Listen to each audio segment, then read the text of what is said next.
The world is crawling with worms, from the soil to the water, from the deep sea floor to the glaciers of Alaska. They're even wriggling inside some of us.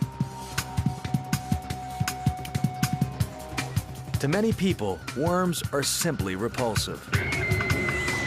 Yet in a strange twist, these lowly creatures are turning out to be valuable allies to all mankind. The strength of the animal is its simplicity. Worms have helped scientists solve one of humanity's greatest puzzles. The worm contains the secrets of life. And they're helping us combat parasitic diseases that afflict over 1 billion people worldwide. Clearly, we are understanding more about how the immune system works by learning about all these parasites.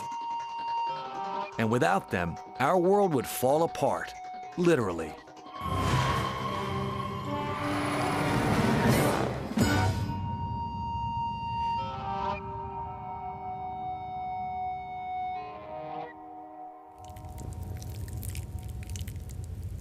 Almost nobody seeks out the company of worms, except for fishermen. And it's not a mutually beneficial relationship.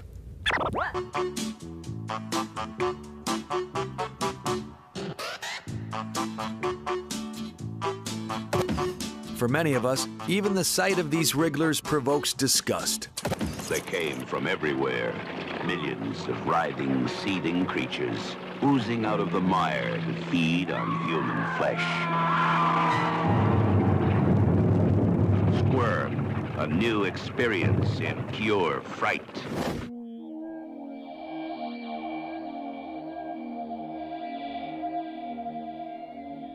These men are not body snatchers, they're worm watchers. Kevin Budd and Chris Lowe are experts in soil ecology. They often visit this cemetery in Preston, England, to study the earthworms living amongst the dead.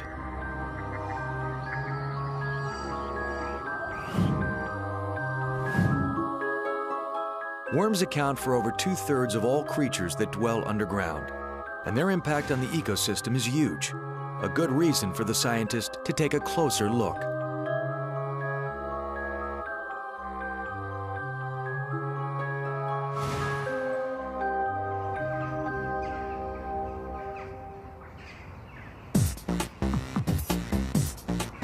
But first, they need to get the worms out of the ground. Kevin and Chris use a 12-volt car battery to generate an electric field. This pushes the worms to head towards the only way out, the surface.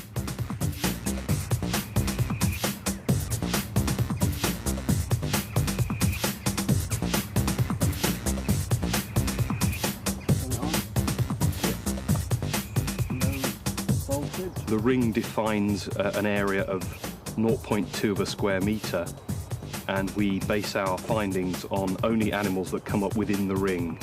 Anything that comes up outside is not counted. The car battery is one technique. Nature has other strategies for coaxing worms out of their holes.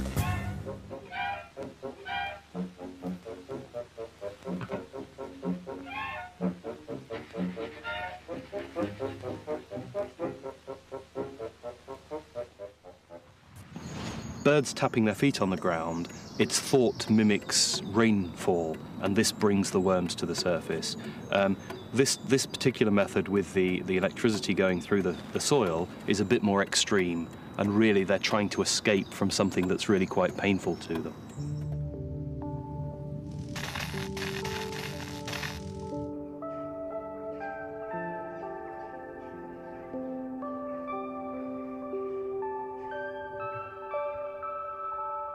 Here's one. This is Lumbricus terrestris.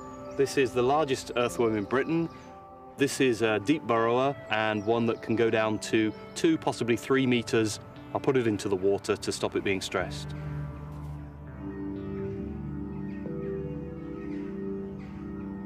All the worms that emerge from within the circle are carefully collected.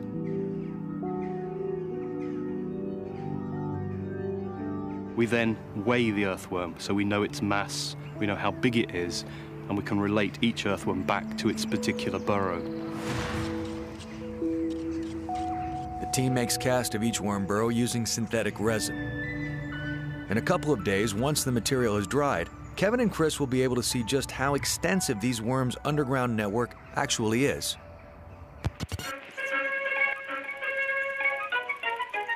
It was Charles Darwin, the 19th century most famous biologist, who first recognized the humble worm's great importance to the environment.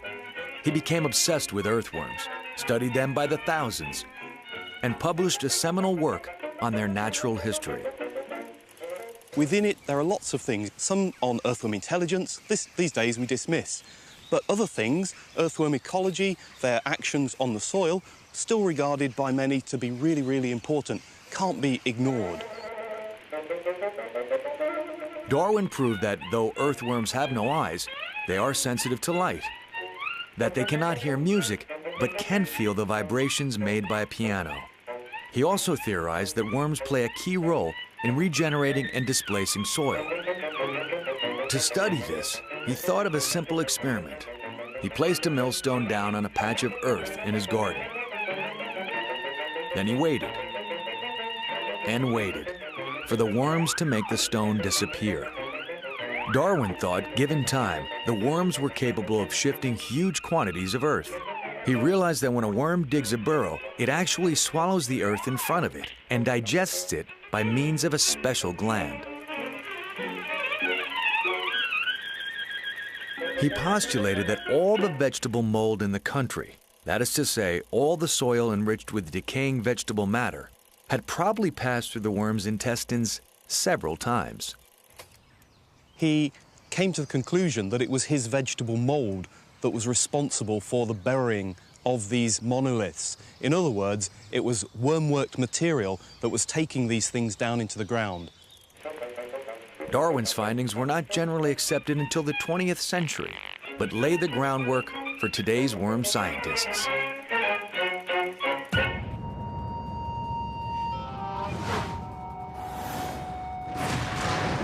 We come to the cemetery to look at the burrows created by Lumbricus terrestris, usually in the spring or in the autumn, because those are the best times of year, both in terms of the soil being at its best, but also in terms of earthworm activity. The advantage of working in a cemetery is that they dig holes here all the time, big holes. Kevin and Chris have returned to the cemetery to retrieve the cast they poured earlier. And actually, this is good. Take that from. Really? Try and trace it back to the top. I think this one's been lost, but that's just the top. Yeah. From the cast, they will build a picture of the earthworm community. It's a way of peering into the worm's hidden world. We often get asked questions like, do these earthworms go down 2 meters? Do they reach the graves, the dead people there? In general, earthworms are detritivores. They just take decaying organic matter, but of the vegetable type. So there's no concern. People shouldn't be worried about earthworms going down and eating their bodies when they're dead.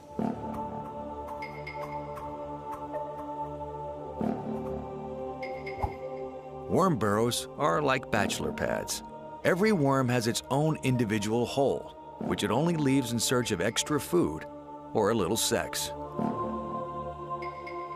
It takes a mature earthworm maybe a matter of hours or perhaps days to create a burrow of this type, if it's in a new setting. But this is a very unusual occurrence. What normally happens is that a burrow, having been used by one animal, if that animal dies through natural causes or is predated, then it'll be taken over by another animal. For this reason, burrows can exist for decades, perhaps even centuries.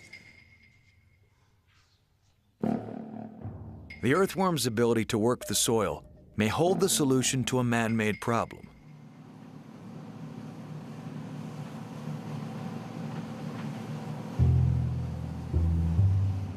Decades of industrial farming methods have badly damaged the farmland in many areas of the world. Clearing, irrigation, the use of pesticides and fertilizers have destroyed life in the soil and stripped it of its nutrients. The earth becomes powdery, prone to erosion, and incapable of supporting crops.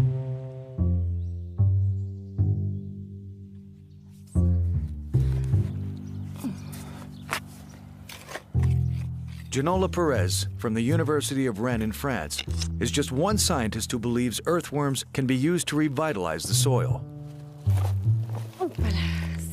Now we just need to shape this soil sample into a cylinder, and then we can move on to the tomograph.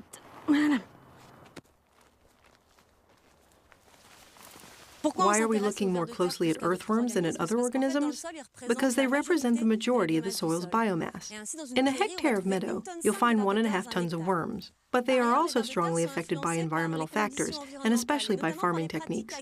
And so we increasingly need to study these organisms to be able to judge the quality of our soil. The number of worms in a soil sample, their size, and the density of their burrows is a measure of how healthy the soil is. Using this ultrasound scanner, Ginola can see into the worm's hidden life with astonishing accuracy. Now we're looking at the block of earth we extracted earlier. More precisely, we're looking to see how porous it is. Anything that appears in black is a hole made by an earthworm.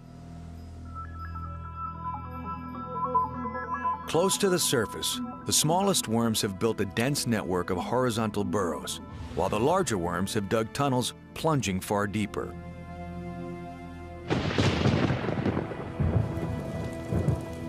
These wormholes play an essential role in fighting erosion, as they allow rainwater to seep further down into the earth. As the water percolates down, it carries with it the organic matter that the worms have worked into the ground, and that is so vital to plant growth. We can see that the earthworm changes both the physical and chemical characteristics of the soil. That's why we call the earthworms soil engineers.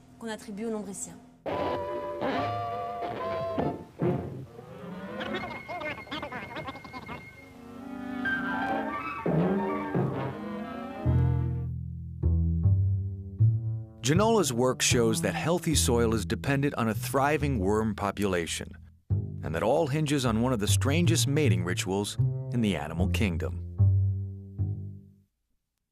If you've tried more than once to quit smoking, you know it's a challenge that's not for sprinters. If only you could manage to stay on that quitting road. Discover prescription Chantix.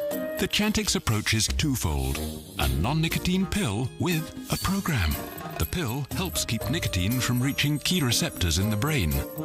It can effectively reduce that urge to smoke.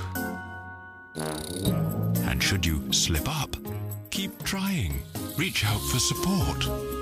Tell your doctor which medicines you're taking, as they may work differently when you quit smoking. Chantix dosing may be different if you have kidney problems. Side effects may include nausea, trouble sleeping, changes in dreaming, constipation, gas, and vomiting.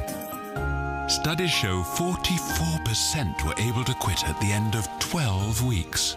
So talk to your doctor about Chantix. It's all about getting there.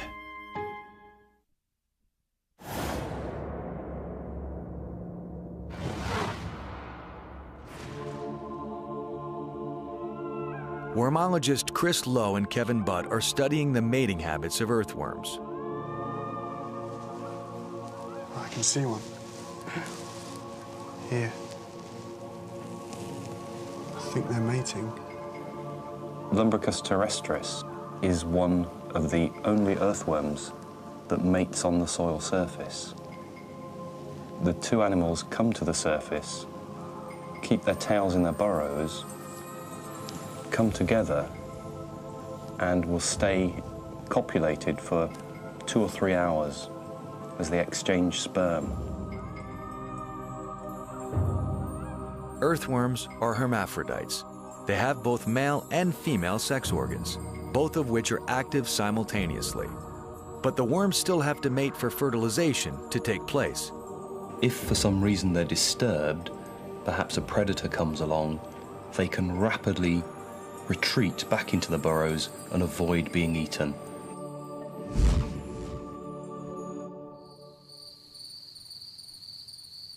Elsewhere in Europe, other scientists are taking a close look at the sex lives of worms.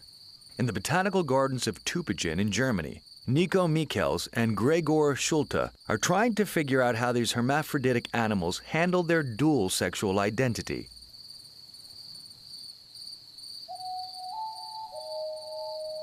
We have a copulating pair here. The scientists work using red light, which the worms cannot perceive. So while the pair goes about their business, the voyeurs go unnoticed. The reason why we have to go out to observe earthworms at night is that they will only come to the surface when it's dark and humid. During this time, they might be interested in interacting with a neighbor. And then eventually, after a long series of mutual visits or interactions, they might decide to copulate. And this is what we see right here. But why do they mate with another worm when they have both sex organs themselves? Crossbreeding allows for more genetic variety, and scientists think that makes a species hardier and more adaptable to a changing environment.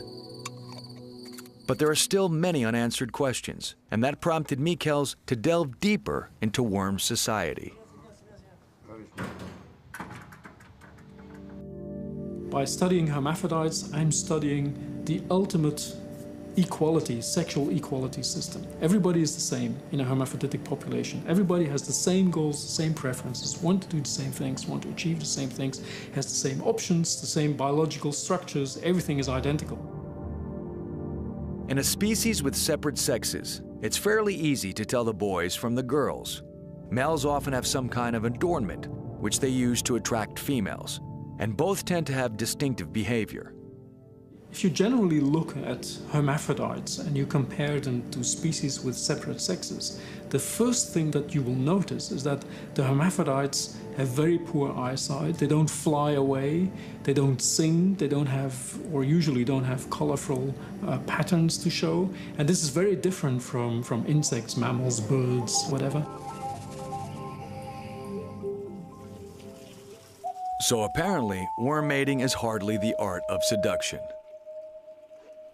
To study this behavior in greater detail, Dr. Michels and his team have set up artificial burrows in a climate-controlled room under a camera.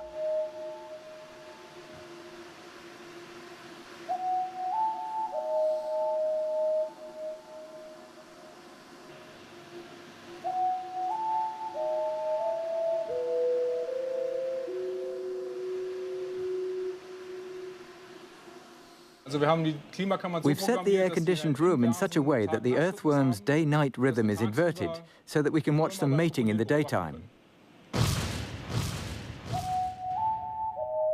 Not long into the study, the team begins to realize something very weird is happening.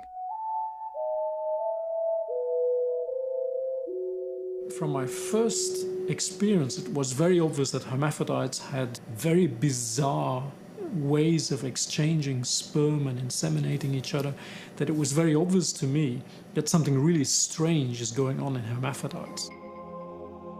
These photos taken with an electron microscope show the skin of a worm after sex. It looks like it's been through a pretty rough night. These nasty love bites came courtesy of its partner, and these weapons, seen in magnification, are double rows of nasty little daggers.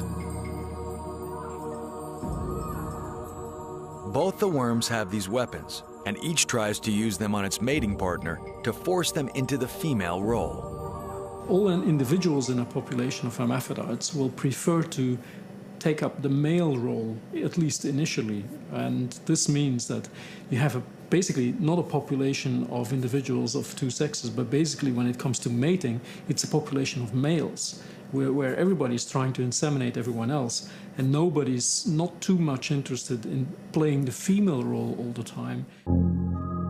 Yet it's females who lay eggs and allow the species to continue.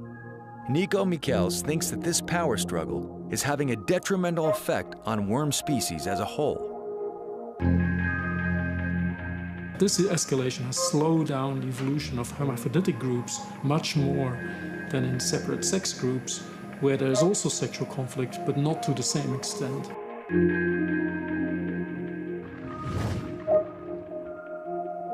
sometimes have the impression that we tend to believe the illusion that males and females, men and women, are identical, but obviously they are not. And I think my research shows for very good reason, if we all would be the same, if we really would be the same in a sexual sense, then we would, without any doubt, end up in the same kind of ridiculous sexual escalations that we see in hermaphrodites. And from my perspective, this is the reason why hermaphrodites have been stuck in this worm stage rather than evolving further on. Yet it is precisely because the worm is a hermaphrodite that it was suddenly propelled to the forefront of biological research. It would play a vital role in one of the most revolutionary accomplishments of modern times, the mapping of the genome. So how do 1.25 million feet of lumber turn into an awesome thrill ride? And how do 10,000 panes of glass become the tallest building in the world? To understand how engineers put these monsters together, we are going to take them all apart. Danny Forster braves the world's engineering marvels to show you how the best build it faster, build it taller, and build it bigger. An all-new series, Fridays at 10. Starting in the early 60s, a little round worm called C. elegans would become a high-profile species, thanks to the work of Cambridge University biologist Sidney Brenner. At the time, scientists already knew that genes were responsible for transmitting characteristics from one generation to another. It was also known that they were involved in cell development, and that their instructions were relayed through proteins. But most of these discoveries had been made through a study of single-celled organisms, such as bacteria.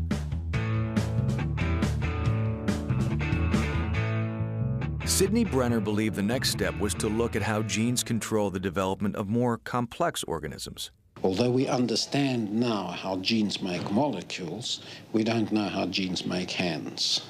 I mean, many people have said, why aren't we doing brain research like many other people? Why don't we try and work on how the brain works? That, of course, I think is the important challenge of science.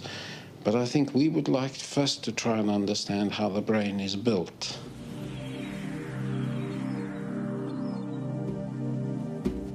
But Brenner needed a laboratory animal to work on. He started with the fruit fly, already familiar to geneticists. But for Brenner, it didn't fit the bill. Its legs, wings, and eyes made it too complex, so he looked for a simpler animal, something whose behavior and anatomy would make it easier to study. He started to consider using small worms.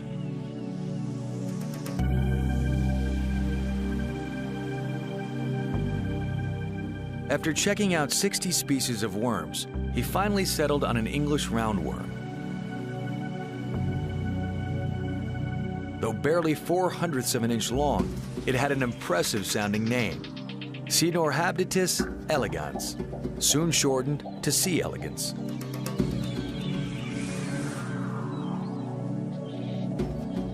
These little worms make for great test subjects. Easy to maintain, they eat only bacteria.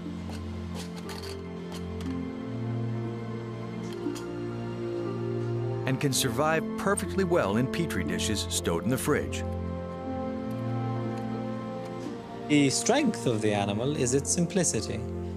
And the criticism was that it was too simple, but actually the simplicity is also a big advantage because you can then understand at the level of individual cells, moreover at the subcellular level, and individual molecules, and that's something that is rather harder to do in other model organisms. Simplicity was not this worm's only appealing quality. C. elegans is capable of fertilizing itself and giving birth to a large number of offspring, which reach maturity in just a few days. The mere 1,000 cells which compose the worm's body are visible through its transparent skin, which makes studying it even easier.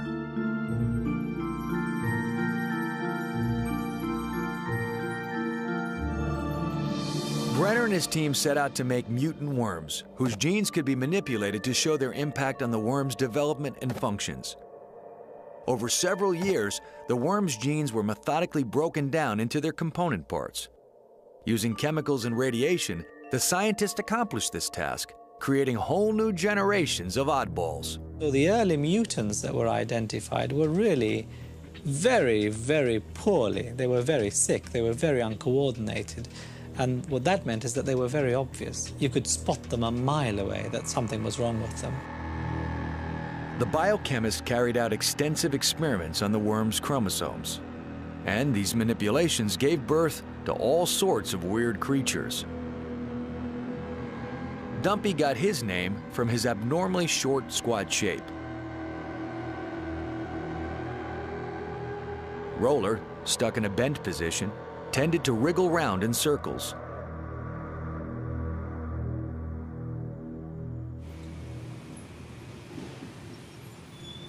When geneticist John Sulston joined Brenner's Project C team, he knew nothing about these tiny worms.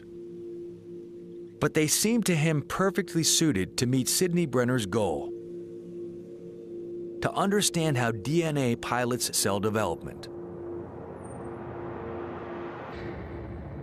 The central thing is mutants that allow you to pinpoint some defect in the animal. Then you can go back into the genome, find the defective gene, and then you say, ah, this gene now is used in this process, and then we can figure out what's going on. Brenner meticulously recorded how each mutant gene affected the worms. After 8 years of hard work, he managed to identify 550 of C. elegans' 20,000 genes. This was the first step toward mapping a genome.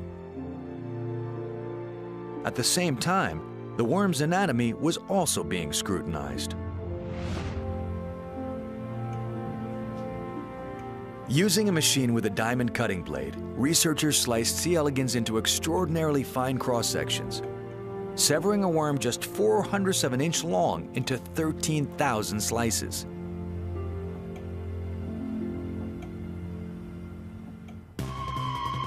Each slice was then photographed using an electron microscope.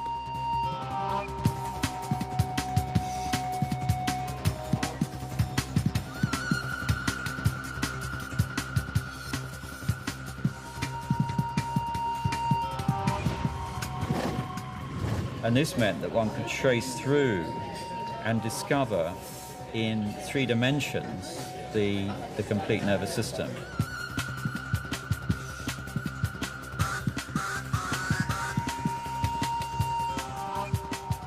And you could see the cuticle, the ala on the outside, you see the pharynx in the middle, the feeding organ. But very particularly is this region labeled nerve ring here. And that's very important because this is it's like the brain of the worm. That's where the thing thinks whether to go forwards, backwards, and when to eat, and so on. John Sulston would soon focus all his attention on the C. elegans nervous system. For a biologist of the time, there was no finer challenge. When Sulston started on this work, the scientific community believed that worms hatched from their eggs were their nervous systems fully formed. Not so, Sulston discovered.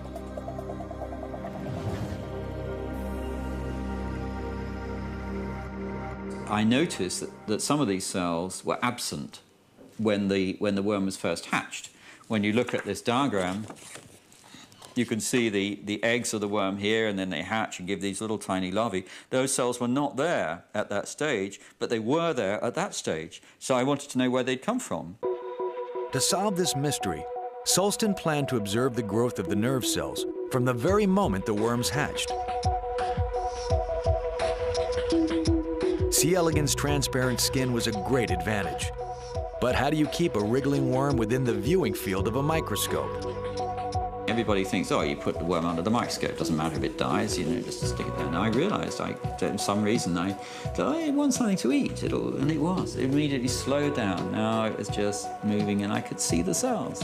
Not only was the worm happy, Sulston would soon become the first biologist to watch a living being grow cell by cell. If you've tried more than once to quit smoking, you know it's a challenge that's not for sprinters. If only you could manage to stay on that quitting road. Discover prescription Chantix. The Chantix approach is twofold: a non-nicotine pill with a program. The pill helps keep nicotine from reaching key receptors in the brain. It can effectively reduce that urge to smoke. And should you slip up, keep trying. Reach out for support. Tell your doctor which medicines you're taking, as they may work differently when you quit smoking. Chantix dosing may be different if you have kidney problems. Side effects may include nausea, trouble sleeping, changes in dreaming, constipation, gas, and vomiting. Studies show 44% were able to quit at the end of 12 weeks. So talk to your doctor about Chantix. It's all about getting there. Studying the C. elegans worm, geneticist John Sulston was about to get a major break. And it was a very exciting day for me when I first saw a cell division. For the first time, I realized I was going to be able to trace the cell lineage.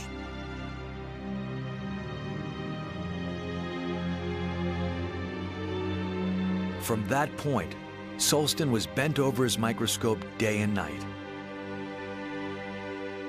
following the growth of each of C. elegans cells from birth to maturity.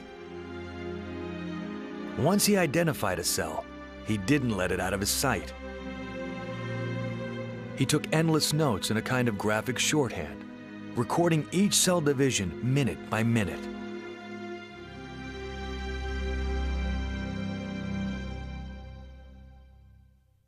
I remember saying to John at the beginning of this, I said, Johnny, it's going to take me a year and a half to do this. Is it worth it? And he said, yeah, of course it is. So I said, all right.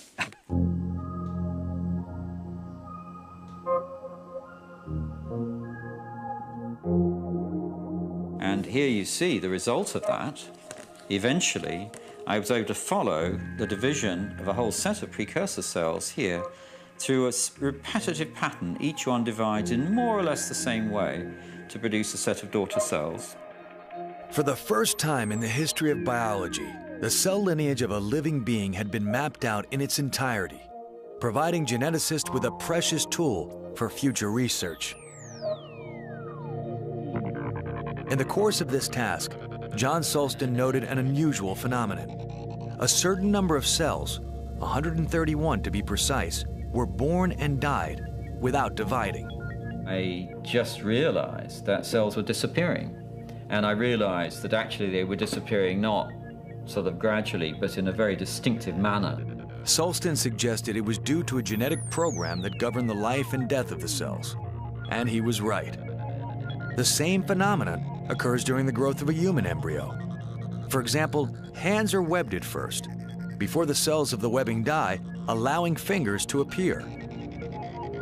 This programmed cell death is a key part of the development of all living beings. Discovering the role certain genes play in determining whether cells live or die was to lead to far-reaching medical advances. These genes turn out, in a number of cases, to be important in the human body. And we find that the homologous genes in our cells can be involved in, for example, neurodegeneration, where cell death is started inappropriately, can be involved in cancer, where you don't have cell death when you ought to, so the cancer grows, you know, because it's no longer subject to that control.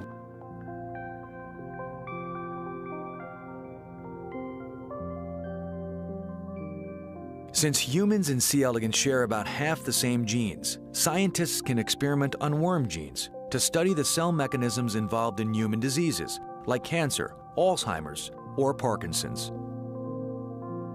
Thanks to C. elegans, we can also safely test gene therapies designed to repair disturbances to a cell's normal life. What we've learned from this molecular revolution that's been going on since the early 80s is that we can learn most quickly about ourselves, a lot of information, by studying simpler organisms like C. elegans. In 2002, Sidney Brenner's team was awarded the Nobel Prize for Physiology and Medicine for their discoveries on how genes regulate the development of organs and on programmed cell death. And as for the Nobel Prize-winning worms, they're still in the lab, carefully preserved in liquid nitrogen at minus 385 degrees Fahrenheit. But they're not dead, they're merely dormant. Not only are C. elegans worms perfect for genome mapping, they can come back to life after lying in the deep freeze for years. So if we wanted to do the experiments all over again, we can, because all the worms are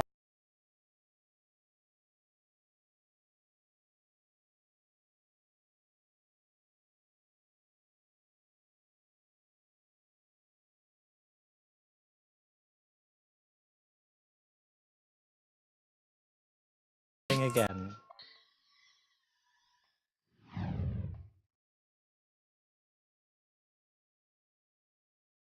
Worms can be very resilient.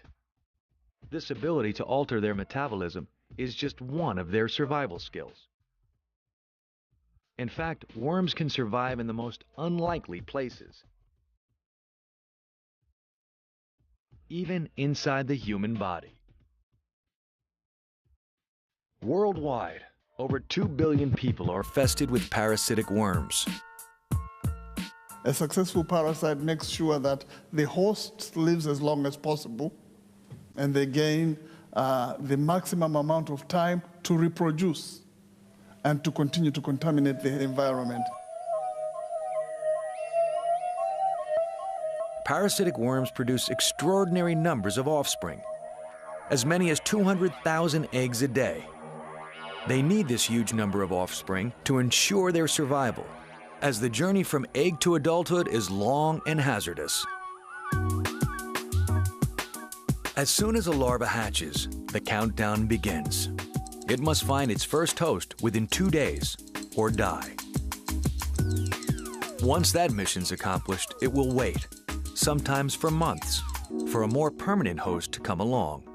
Then someone will step in water and be infected that way, or a fly will deposit the parasite on someone's skin, or it will find its way into a human by means of a glass of water. A parasite that makes this second stage settles into the human body for a long stay. The next task is to find a way to release its own eggs so that the cycle may continue. Even if you were a science fiction writer, you could not come up with something so amazing. You know, it's really quite fascinating. It is quite fascinating.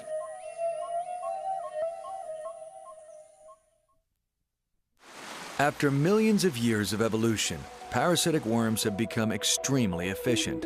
They can remain hidden within a human body up to 20 years.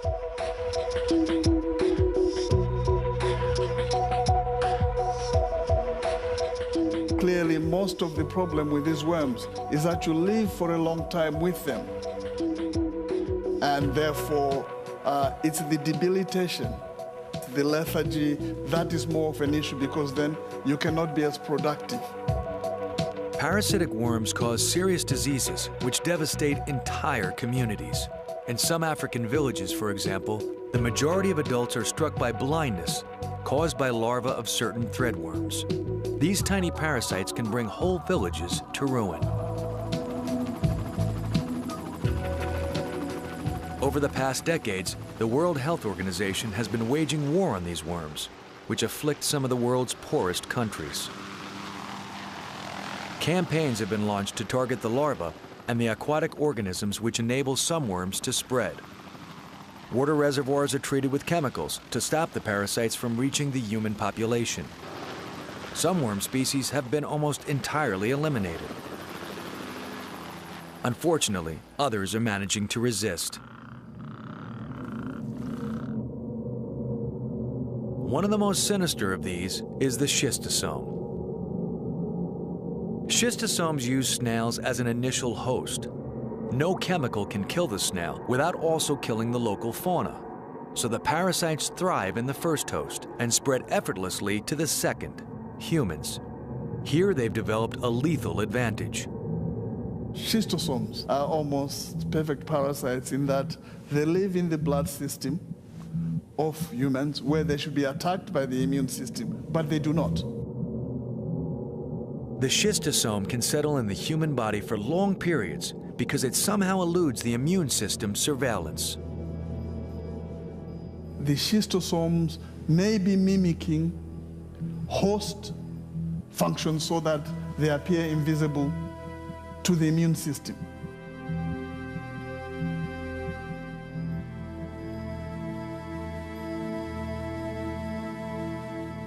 But how does the parasite manipulate its host in order to ensure its own survival?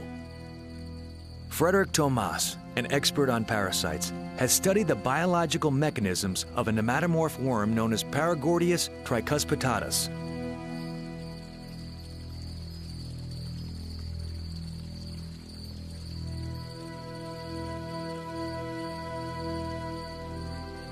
These worms are rarely seen, as they live most of their lives within their insect hosts, usually a cricket. They only emerge when it's time for them to reproduce, which they have to do in water. Thomas decided to use this worm as a model to research how parasites function.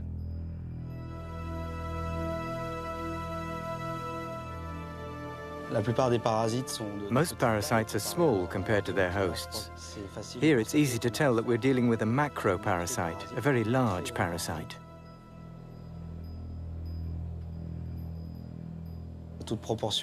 Keeping relative proportions, it's like a human having a watering hose around 30 feet long in its stomach.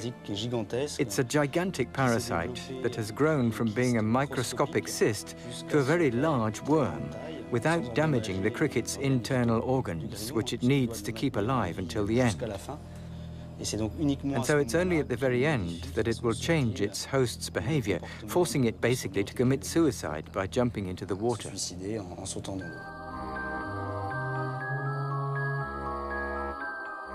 Thomas has studied these parasite-dictated suicides in swimming pools in the south of France. On some balmy summer evenings, he has recorded as many as 200 of these death plunges.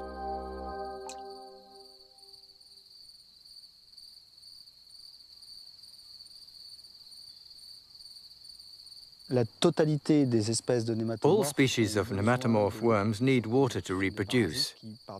They're parasites which, as adults, are necessarily free to move about, and more importantly, are aquatic. So once they infect a terrestrial insect, they're obviously faced with a problem, which is how to get back to the water.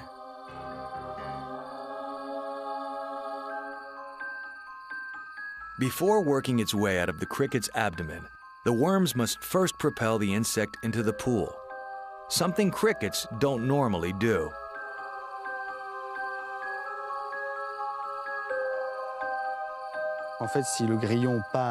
In fact, if the cricket goes looking for water, it's not its own genes telling it what to do, but actually the genes of the parasite. How can a worm, little more than a simple tube, possibly take control of a more advanced creature like an insect? Using the most sophisticated tools available to a molecular biologist, Thomas discovered that an infected cricket's brain produced twice as many neurons as that of a healthy cricket, and that's not all. One of our most surprising discoveries was the existence of apparently mimetic proteins, proteins that are produced by the worm, but which are structurally similar to those we know to belong to the insects. The worm has the ability to replicate the cricket's molecules, modify them, then send them back to the cricket. Following these forged instructions, the cricket begins behaving erratically, leaving its natural habitat and heading to the water.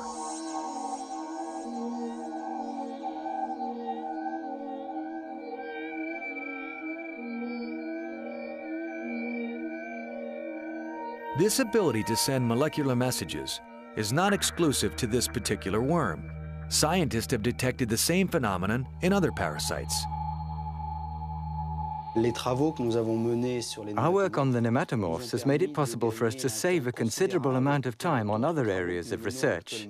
Research we're carrying out in connection with public health threats such as malaria or sleeping sickness transmitted by the tsetse fly and mosquitoes.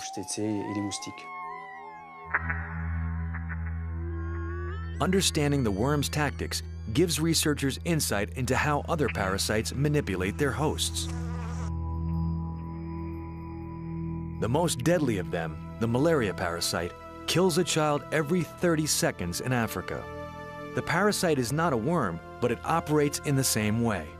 It modifies the behavior of its host mosquito, pushing it to bite the victim which suits the parasite best. Once it is installed in the definitive host, a human, it is thought that the parasite causes the person to give off a substance which attracts other mosquitoes. In this way, the parasite can easily be transported to other victims.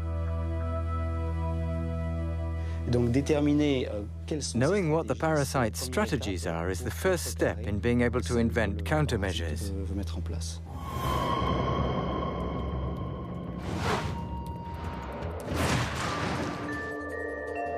Worms are among the oldest creatures on Earth. Slimy, wriggly, ugly, and loathed, it turns out these ancient rulers of the underground have much to offer us.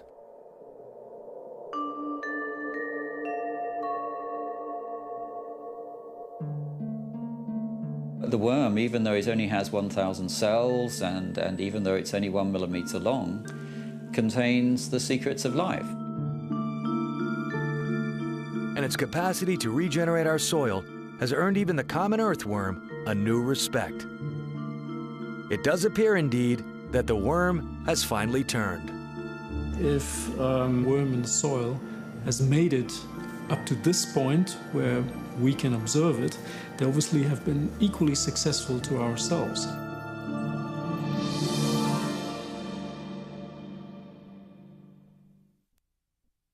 If you've tried more than once to quit smoking, you know it's a challenge that's not for sprinters. If only you could manage to stay on that quitting road. Discover prescription